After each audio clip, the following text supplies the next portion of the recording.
Before there was television, there was radio.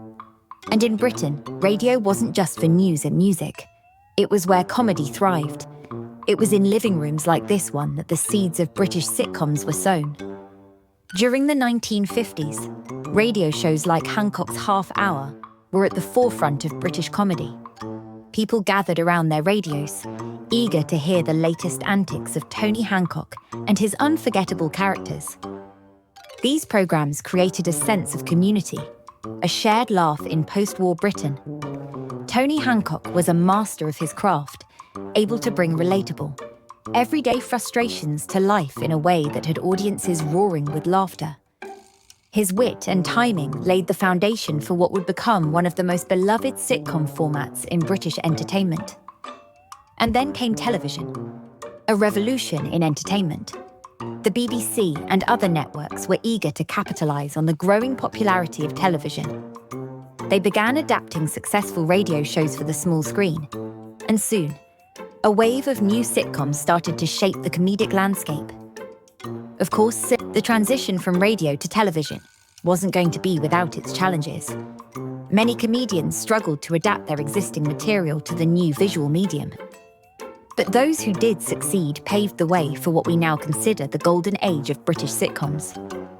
Shows like Steptoe and Son, and Till Death Us Do Part, were able to capture the raw, unfiltered humour of working-class Britain, something that had never been seen on television before.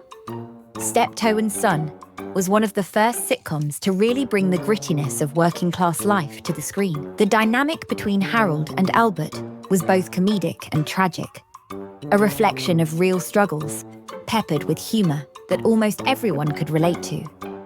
And let's not forget Tony Hancock himself, who made the leap from radio to TV with style.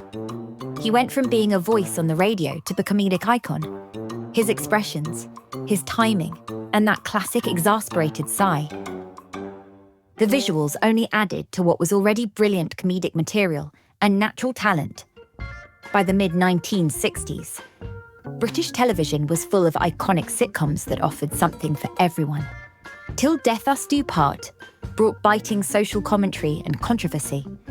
Dad's Army provided nostalgic charm, and The Likely Lads highlighted the changing face of working-class Britain.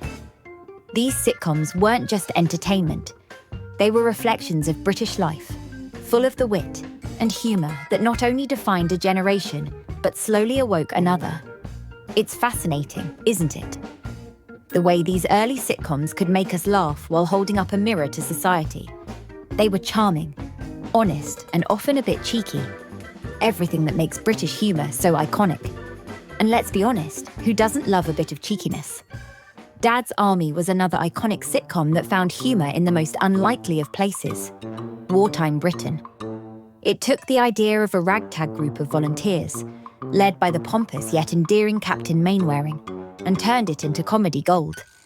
It reminded viewers of the resilience of the British spirit, kept alive the conversation of the sacrifices made, all while making them laugh at the absurdity of the characters and their quirks. And then there was Till Death Us Do Part, a show that wasn't afraid to tackle the big issues. Alf Garnett was crass, opinionated, and often downright offensive. But through his character, the show held up a mirror to society, forcing viewers to confront the prejudices and divisions that existed in their own homes. It was controversial, yes, offensive, incredibly, but it was also groundbreaking. Alf Garnett. Now there's a character who'd have a field day on social media today. Can you imagine the tweets, the hashtags? It would be chaos. But that's what made it brilliant. It got people talking, debating, and, most importantly, laughing. From radio waves to television screens, British sitcoms evolved with the times, always finding new ways to make us laugh. The transition wasn't always smooth, and not every show was a hit. But the ones that worked became cultural touchstones.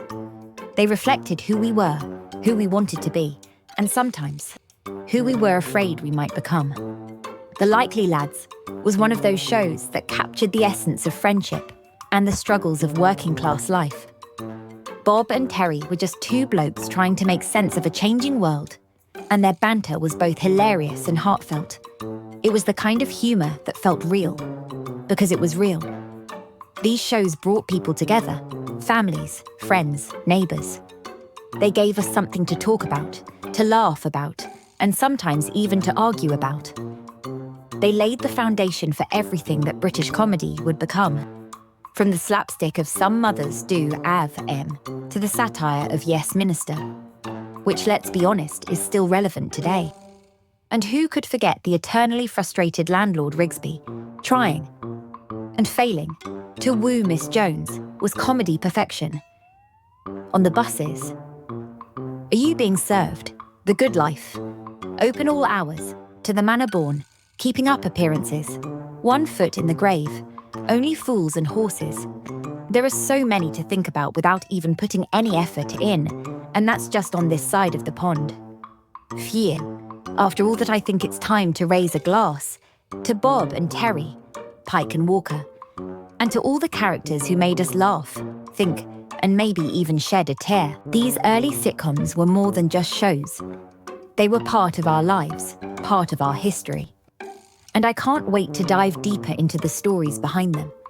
Join me next time as we take a closer look at Steptoe and Son, the working-class sitcom that captured the hearts of millions and paved the way for a new kind of British comedy that proved to be such a hit. It was repackaged across the globe.